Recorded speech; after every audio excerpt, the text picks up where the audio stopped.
presented by Monabic Music। देखो भैया, यही छठ के पावन त्योहार में एगो माई के बेटा छठी मैया के घाट बनेते टाइम पानी में डूब जाए छे और माई छठी मैया से कोना भाव में कन कन के अर्जी लगावे छे। आवो ई भजन के माध्यम से सुनावे छी। जय छठी मैया,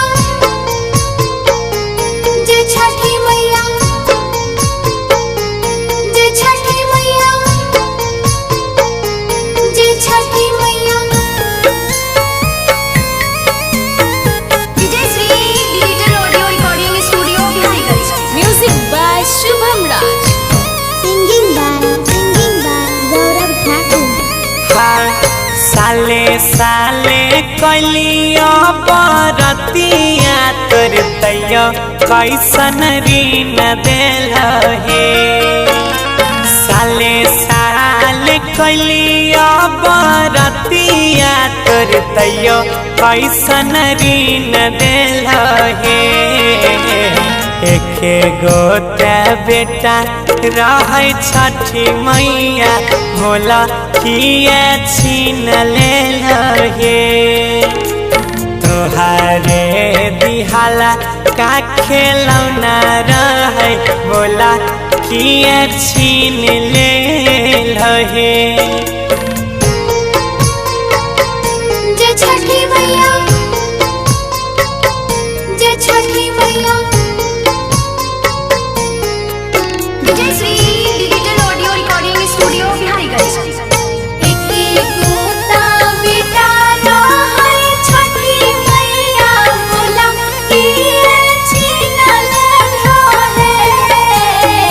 एके गोता बेटा रहै छठी मैया भोला किए छीन लेल हे। घाटवा बनावे अइला छोड़ के सारी हे। हमारा जिंदगिया में मचल कहर हे।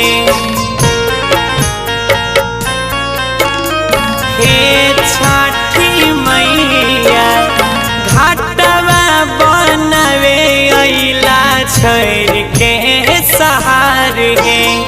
हमारा जिंदगिया में मचल कहर हे।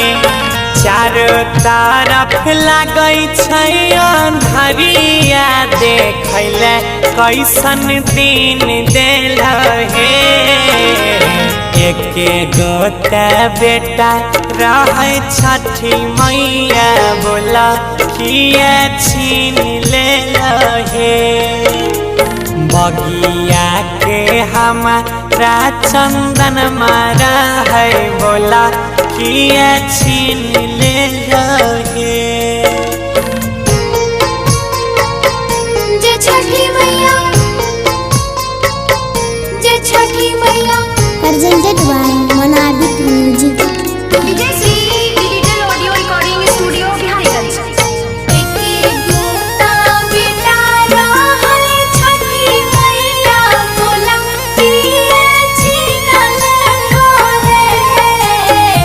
एके गोता बेटा रहै छठी मैया भोला किए छीन लेल हे।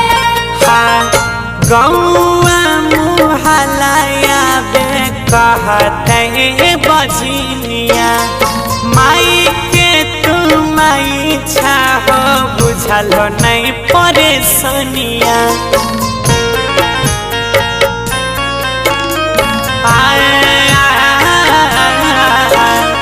गौआ मुहलाया कहते बजनिया गलती सलती माफ करा लगावा सरनिया।